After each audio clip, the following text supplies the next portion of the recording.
상반기 종강 예배 때도 제가 설교를 했는데 이렇게 순서에 따라 했는데 또 하반기 개강을 또 제가 하게 됐습니다. 개강 말씀 준비하면서 했던 대로 그냥 갈라디아서 쭉 갈까 이런 생각이 들기도 했습니다. 거기에 이제 내용들이 있는데 그것을 할까 하다가 하나님께 그냥 이 말씀을 하기를 원하신다라는 생각이 들어서 오늘 말씀을 준비하게 되었습니다. 여러분 개강하니까 좋으세요? 목원들은 좋고 우리 목자들 제가 수요일에 물어봤거든요. 여러분 기다리고 기다리던 개강입니다 그랬더니 네 그러더라고요. 네. 우리 목원들 한번 목자들 향해서 이렇게 얘기하면 좋겠습니다. 목자님 힘내세요. 우리가 있잖아요. 한번 하겠습니다.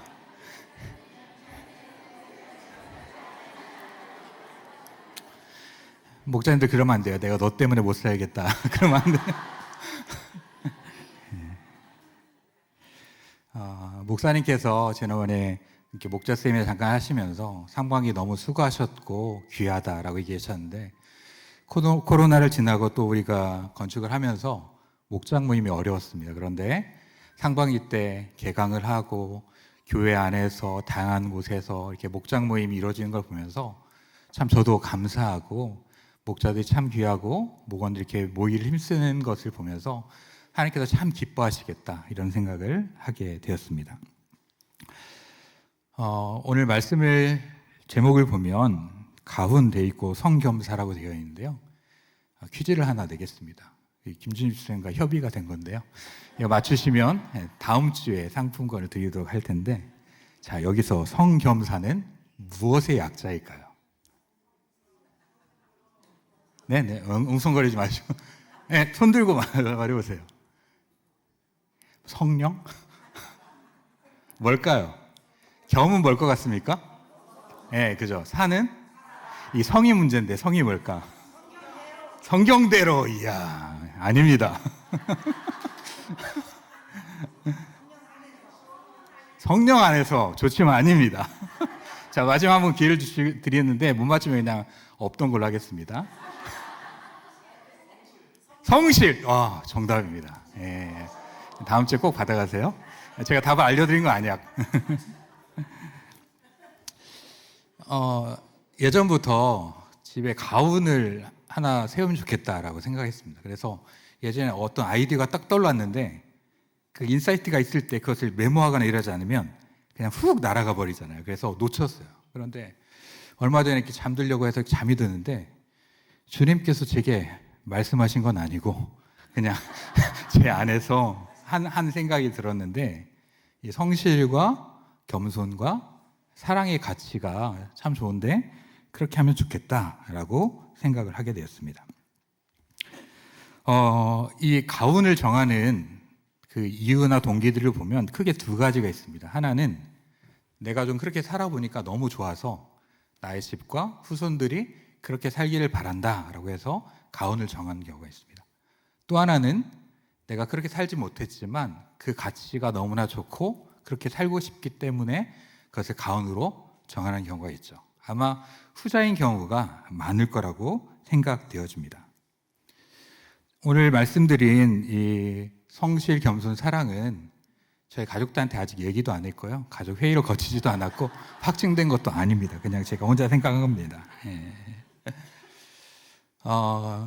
저의 아버지, 어머니의 삶을 통해서 많은 영향을 받고 많은 도움을 받고 오늘의 제가 형성되기까지 큰 영향을 끼쳤다는 생각이 듭니다. 부모님에게 영향을 받은 100가지가 있다면 한 98가지는 참 좋은 건데 아쉬운 한 2가지가 있습니다. 다행히 아버지에게 해당되는 건 아니었고요. 우리 어머니에게 좀 해당되는 건데 2가지 아쉬움이 있었어요. 하나는 어머니께서 이렇게 비교하는 것들을 종종 하셨습니다. 저희 어머니가 그렇게 하실 수밖에 없는 이유가 좀 있기는 해요. 저희 아버지 형제가 10남매인데 10남매의 맏며느리로 시집을 와가지고 막내 고모가 8살이어서 입학 때 데리고 갈 정도의 상황이었으니까 얼마나 힘들었겠어요. 그 가운데 우리 시누이들은 항상 며느리 편이잖아요. 그렇죠? 그러지 않아요. 그런데 공교롭게도 저희 둘째 고모네가 저희랑 비슷한데 저희가 아들, 딸입니다. 그리고 거기는 아들이에요. 아들인데 그 각 첫째, 둘째, 셋째 삶의 궤적들이 되게 비슷해요. 그 고모님의 첫째 아들이 목회를 합니다. 저도 목회를 하고요. 둘째가 미국 가서 고생하다가 이렇게 사업체를 이뤄서 사업을 하고 있는데 제 동생도 뉴욕 쪽에서 자그마한 이렇게 사업을 합니다. 셋째는 인도네시아 선교사로 갔는데 제 여동생은 인천에 있는 한 교회 부목사 사모로서 이렇게 살아가고 있습니다. 그냥 각자 이렇게 하면 좋은데 항상 비교를 하세요. 그 에피소드가 하나 있는데 할머니가 돌아가셨을 때 고모 큰아들이 먼저 올 것인가 제가 먼저 올 것인가 이거를 가지고 비교를 하실 정도로 그랬습니다. 그런데 이게 이제 저희 대해서 끝난 게 아니라 후손들까지 그 고모의 큰아들의 둘째가 작년인가 카이스트에 입학했다는 거예요. 와가지고 이렇게 막 자랑을 하고 밥 살게 하면서야 그 자랑을 하니까 밥 안 먹고 말지 이런 생각이 막 드시는 거예요.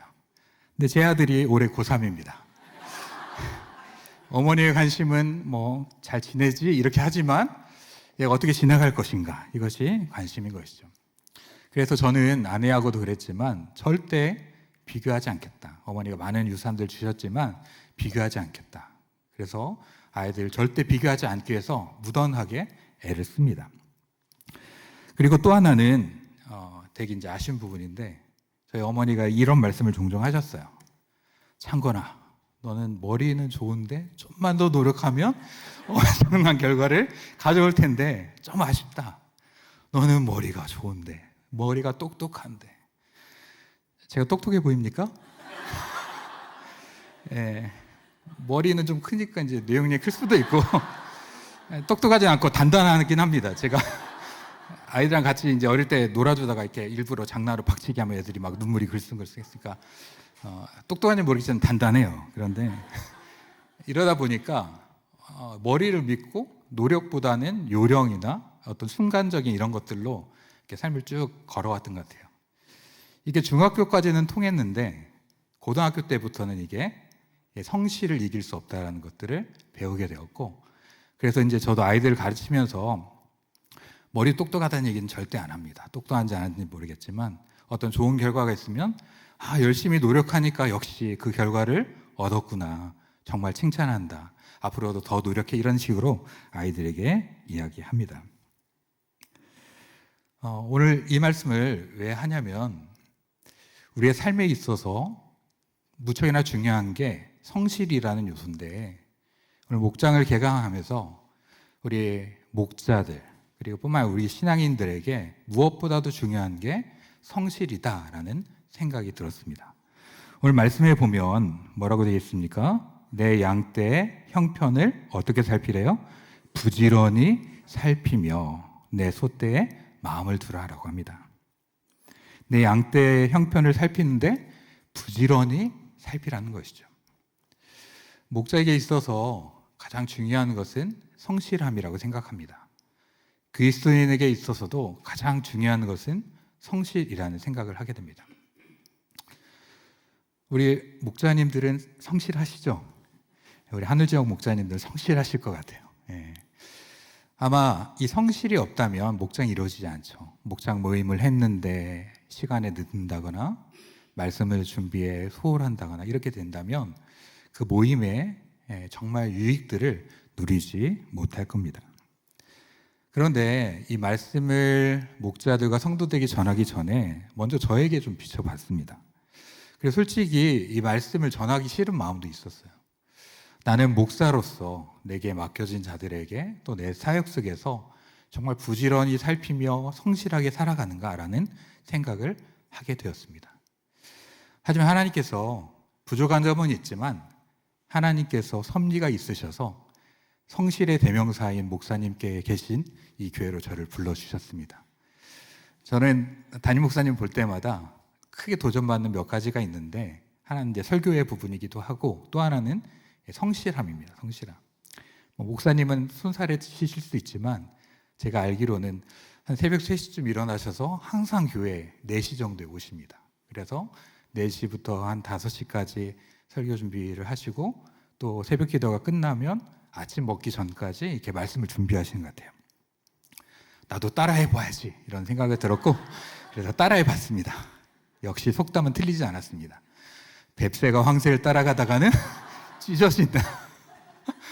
여러 번 하다 실패하고 다시 도전해보고 안 되고, 하지만 그 과정 속에서 이런 태도를 가져야지라는 생각을 하게 됐고, 그 성실함이 결국은 어떤 설교나 목회 결과로 나타나는구나, 그리고 성도들에게 참 본이 됐겠구나, 그리고 하나님께서 제게 부족한 이런 것들을 훈련시키기 위해서 이곳으로 보냈구나라고 생각을 하게 되었습니다. 목자는 목장을 위해서뿐만 아니라 그 영혼들과 교회를 위해서 아주 중요한 영향을 가지고 있습니다. 예전에 제가 선교단체를 할 때 그 선교단체의 규모를 어떻게 추정하냐면 리더의 숫자가 되게 중요합니다. 그래서 리더수 곱하기 5 또는 6을 하면 그 단체의 규모가 나와요. 리더수가 10명이면 그 단체는 50명인 거예요. 리더수가 20명이면 그 단체는 100명인 겁니다. 리더들의 숫자, 목자들의 수가 30명이면 그 단체는 150명인 거예요. 그러니까 교회도 유사한 게 있습니다. 물론 이제 뭐 한 목장에 10명씩 들어가기도 하지만, 예를 들어서 우리가 지금 40명의 목자를 가지고 있는데 우리가 정말 신실한 목자들을 60명, 80명이 있다고 치면 그만큼 교회는 큰 규모로 나타날 수밖에 없는 것이죠. 그리고 성경에서도 이 목자의 중요성에 대해서 누누이 말하고 있습니다. 우리 목자들에게 정말 이런 성실의 모습이 있기를 주의 이름으로 축원합니다. 전반기 때도 여러분 성실하셨고 수고하셨습니다. 하지만 정말 하반기를 시작하면서 이전보다 더 큰 성실함과 하나님 앞에서의 엎드림으로 나아가게 될 때 하나님께서 은혜를 주실 줄 믿습니다. 여러분 목장 모임 성실히 준비하시죠? 목원들이 대답하는 우리 목자님들 성실히 준비하시죠? 예, 우리 수요 목자 모임에도 잘 나오시죠?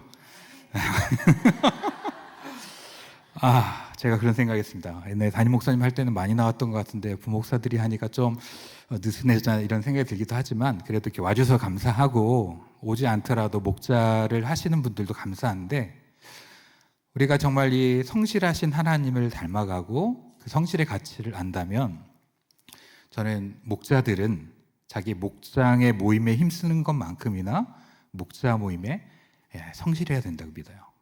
그 자리는 그냥 성경을 가르쳐주는 자리뿐만 아니라 함께 기도하는 자리고, 그 말씀으로 목자들이 먼저 나누며 자신을 비추는 시간이기도 하고, 또 교회의 중요한 방향이나 생각들이 공유되는, 스피릿이 전수되는 그런 통로이기도 하기 때문에 꼭 우리 목자님들 수요일에 있는 목자 모임을 기억하시고, 내가 더 성실함으로 이전과는 다르게 상반기보다는 조금 더 성실하게 목자 모임에 참석하여서 하나님의 말씀과 또 하나님의 생각들, 또 말씀의 은혜를 누리고 그것을 가지고 목장에서 나눠야지라는 마음을 갖는 여러분 되기를 주의 이름으로 축원합니다. 뿐만 아니라 우리가 목장도 중요하지만 목사님이 대예배도 중요하다고 하셨거든요. 그래서 목원들이 목장에만 오는 것도 감사한데 목장만 오고 예배를 빠지게 된다면 그런 목원들을 잘 챙겨서 그들이 성실하게 예배에 참여할 수 있도록 그렇게 하는 것도 목자로서 무척이나 중요한 측면이죠. 그다음에 두 번째 요소는 겸손입니다. 겸손. 제가 겸손해서 가운을 겸손을 했을까요? 아니면 겸손하지 못해서 겸손을 했을까요? 저는 모르겠습니다. 이 겸손이란 가치가 되게 중요합니다. 성경에서도 누누이 강조합니다.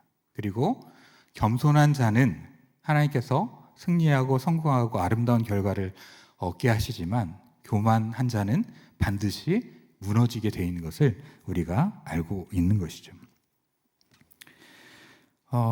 우리가 겸손을 배우는 순간들이 있습니다. 아마 자녀를 기르면서 겸손을 배우는 것 같아요.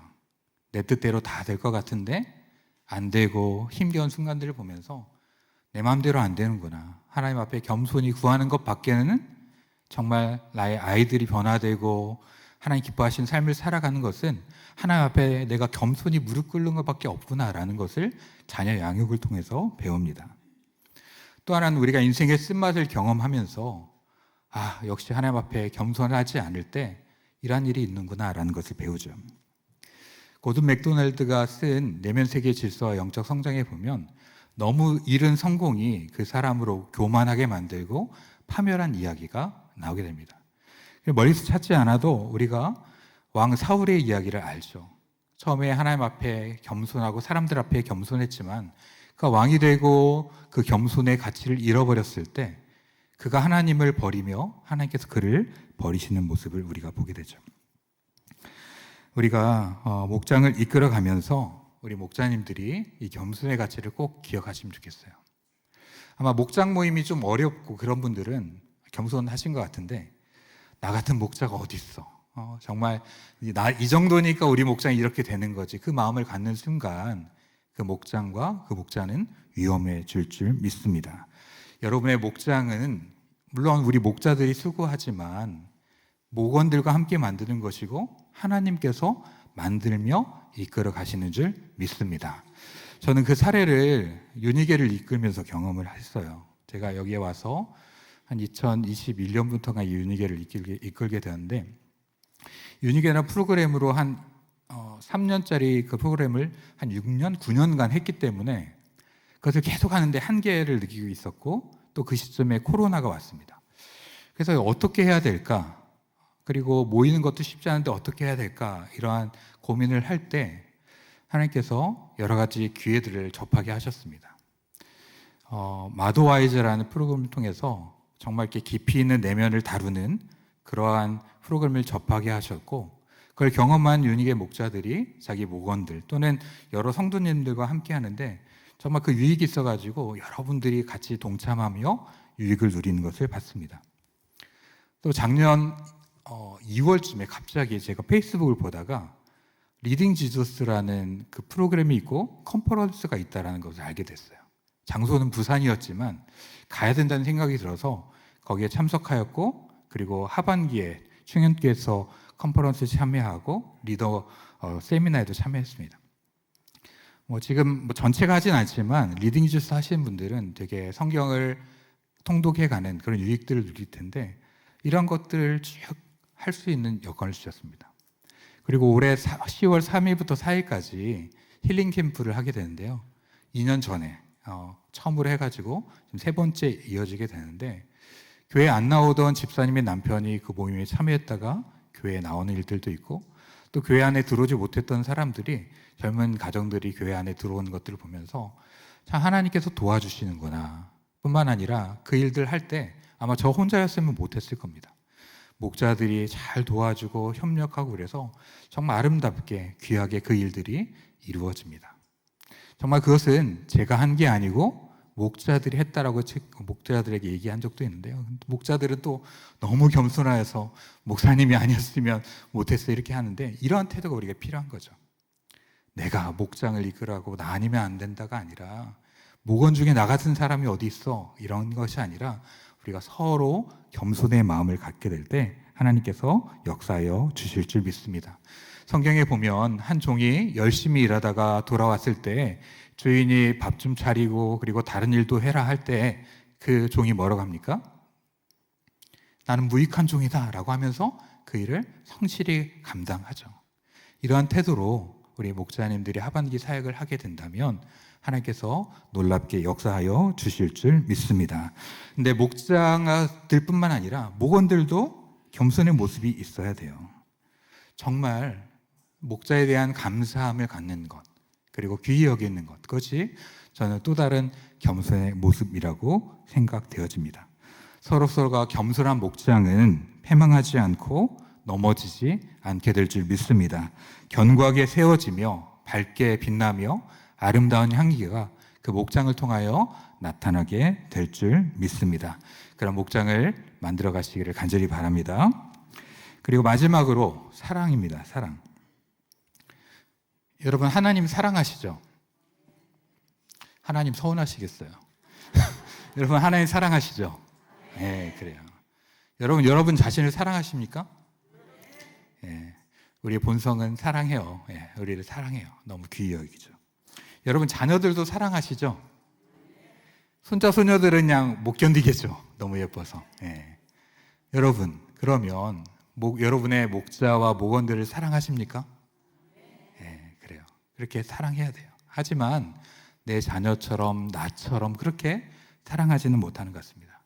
근데 만일에 나의 목원이 정말 나의 자녀고 손자라고 여기며 사랑하게 된다면 그 사랑은 놀라운 힘을 갖게 될 것입니다. 이 사랑은 세상에서 말하는 사랑과는 다릅니다. 제가 드라마를 막 다 보는 것이 거의 없는데 최근에 한 드라마를 좀 보게 됐습니다. 그 변호사가 각본을 쓴 최은하라는 변호사였나요? 쓴 굿 파트너라는 그런 드라마인데 최근에 봤던 장면 중에 하나가 있습니다. 그게 뭐냐면 유명한 여자 변호사의 남편이었던 의사가 그 비서와 이렇게 바람이 나게 되는데 그 여자를 처음엔 사랑했다고 말하고 서로 사랑했다라고 말합니다. 그런데 어떻게 전개하게 되냐면 이혼하는 과정 속에서 한 번 여자를 버렸던 그가 또 다른 여자도 버리게 되는 모습을 보면서 세상의 사랑은 이런 것이다. 순간적으로 일어나고 감각적인 것이다 라고 생각하게 되었습니다. 하지만 성경이 말하는 사랑은 그런 사랑과 다릅니다. 불타오르고 감정적인 이런 것이 아니라 성경은 어떻게 보면 정말 우리의 손과 발을 통해서 움직여가는 것이 사랑이다라고 말하는데요. 사랑과 관련해서 먼저 떠오르는 하나님 말씀은 항상 고린도전서 13장이었습니다. 우리가 이걸 노래로도 불러서 잘 아실 텐데 사랑의 첫 번째가 뭡니까? 사랑은 언제나 예, 이거 하나면 돼요. 예, 우리 목자들, 목원들 바라보면서 힘들 때 이렇게 속으로 외치십시오. 사랑은 오래 참고 내가 너 목원을 오래 참는다. 이거면 되는 거예요. 뒤에 뭐 필요 없어요. 뒤에 거 안 해도 되는데 이게 첫 번째에서 걸려요. 우리 자녀들한테도 그러잖아요. 자녀들이 이쁘게 할 때도 있지만 계속 속썩이고 화나게 하면 이 말씀을 떠올리십시오. 사랑은 오래 참고요. 오래 참아야 돼. 오래 참아야 돼. 이것만 해도 사랑이 드러나는 거예요. 우리 목장에서 이런 오래 참음이 있기를 간절히 바랍니다. 그리고 같은 온유함이 있고, 그 다음에 이제 중요한 건데요. 시기하지 않으며 자랑하지 않으며, 그죠? 목장에서 그만 자랑하세요. 자랑하면 자기는 좋은데 그 자랑을 듣는 사람은 좋지 않을 수 있어요. 그래서 자랑하는 게 아니죠. 그리고 좀 자랑했다고 시기하지 마십시오. 시기하지 않고 자랑하지 않는 것이 사랑입니다. 그리고 너무 목장이 오래됐기 때문에 우리가 익숙하면 무례히 행할 수 있는데 사랑은 뭐라고 합니까? 무례히 행하지 않는다. 우리가 가장 무례히 대하는 게 누구예요? 가족이죠. 오래됐고 익숙하기 때문에 쉽게 대합니다. 우리 목원들한테, 목자들한테 그럴 수 있어요. 하지만 그러면 안 됩니다. 사랑은 무례히 행하지 않는 것입니다. 그리고 자기 유익을 구하지 않고 성내지 않고 악한 것을 생각지 않고 불의를 기뻐하지 않으며 진리와 함께 기뻐하며 모든 것을 참으며 모든 것을 믿으며 모든 것을 바라며 모든 것을 견디느니라. 이 13장의 말씀을 우리 목자들도 생각하시고 목원들도 생각하시며 하반기에 모임을 이뤄간다면 하나님께서 놀랍게 역사하실 줄 믿습니다.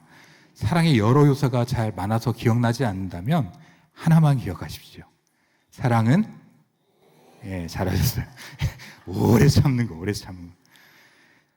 우리가 그런 말 하잖아요. 난 3번까지는 참는다. 3번도 대단하지만 그 4번째 위험한 거예요. 그래도 참고 참으면 그것이 하나님께서 기뻐하시는 것이고 그것이 바로 사랑이고 그 안에서 하나님의 역사가 나타나게 되는 줄 믿습니다. 그리고 특별히 말을 조심해야 됩니다. 자랑하지 않고 무례히 행치 않고 또 이런 것과 관련해서 말의 중요성이 있는데 이번 9월의 책자의 제목이 교회 도서 제목이 험담 그 일상의 언어라는 책입니다. 여러분 서가 있으니까 나의 언어는 어떠한지 또 말의 힘이 어떠한지를 그 책을 보면서 살펴서 우리의 언어를 다스리고 그렇게 나갈 수 있게 되기를 간절히 바랍니다. 제가 대학 때 기독교 동아리를 하면서 들었던 말씀인데 오랜 세월이 지났지만 그리고 기록하지 않았지만 제 머릿속에 남아있는 그 말이 있습니다. 공동체는 세 가지 특징이 나타나야 되는데 첫 번째는 재미가 있어야 된다. 두 번째는 정이 있어야 된다. 그리고 세 번째는 성장이 있어야 된다. 그 얘기를 했어요. 우리 목장이 그랬으면 좋겠습니다. 오면 재미있고 즐겁고 그리고 목원들만 생각하고 목자들만 생각해도 정이 넘치고 사랑이 떠오르고 거기까지만 하면 안 돼요. 말씀 안에서 우리를 비추고 나누고 그리고 기도하면서 어떻게 해야 됩니까? 성장해야 돼. 성장해야 돼. 상반기보다 그 전보다 목장 모임을 하는데 계속 그대로 있어서는 안 되는 거죠. 그 안에서 우리가 성장해야 됩니다. 그렇게 많이 말씀을 먹고 나누고 기도하는데 성장하지 않는다면 뭔가 이상한 거죠. 여러분의 목장을 통하여서 여러분의 목장이 재미가 넘치는 목장이 되기를 바랍니다. 정이 넘치는 목장이 되기를 바랍니다. 그리고 무엇보다도 여러분이 예배를 통하여서 뿐만 아니라 목장을 통하여서 성장할 수 있게 되기를 간절히 바랍니다. 하나님께서 이번 하반기 목원들에게 목자에게 이 말씀을 주셨다고 믿으며 이 말씀을 마음에 새기고 살아가면 좋겠습니다. 같이 한번 오늘 말씀 읽어볼까요? 내 양떼의 형편을 부지런히 살피며 내 소떼의 마음을 두라. 아멘. 성실과 겸손과 사랑을 통하여서 하나님의 귀한 목장을 지금까지도 잘 해오셨지만 하반기 더욱더 아름답게 만들어 가시는 모든 분들이 될 수 있기를 주님의 이름으로 축원합니다. 같이 기도하겠습니다.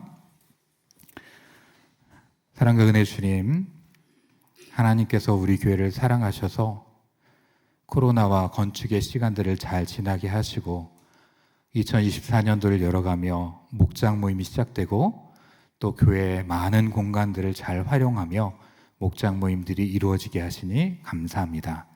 하나님, 이 감사함 속에서 더욱더 성장과 유익을 누리기를 원하고 이전보다 더욱더 아름다워지며 또 유익이 있는 목장이 되게 하여 주시옵소서. 우리 목장 가운데 재미와 정이 있기를 원합니다. 뿐만 아니라 그리스도 예수 안에서 성장이 있는 목장이 되게 하여 주시옵소서. 이것은 저절로 이루어지지 않고 특별히 목자들이 너무나 중요한데 하나님 아버지 말씀과 같이 양떼의 형편을 부지런히 살피는 목자들이 되게 하시고 소떼의 마음을 두는 목자들이 되게 하여 주시고 또 그렇게 살피는 목자들을 귀히 여기는 목원들이 되게 하여 주시사 재미와 정과 성장이 있는 귀한 우리 거여제 교회 모든 목장들이 되게 하여 주시옵소서.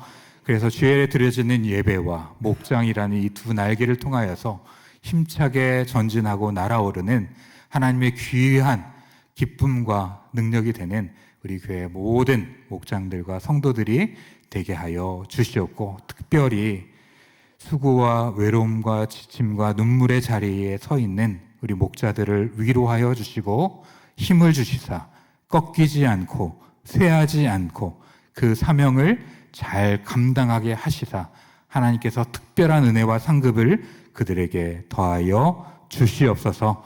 거룩하신 예수님의 이름으로 간절히 기도합니다. 아멘.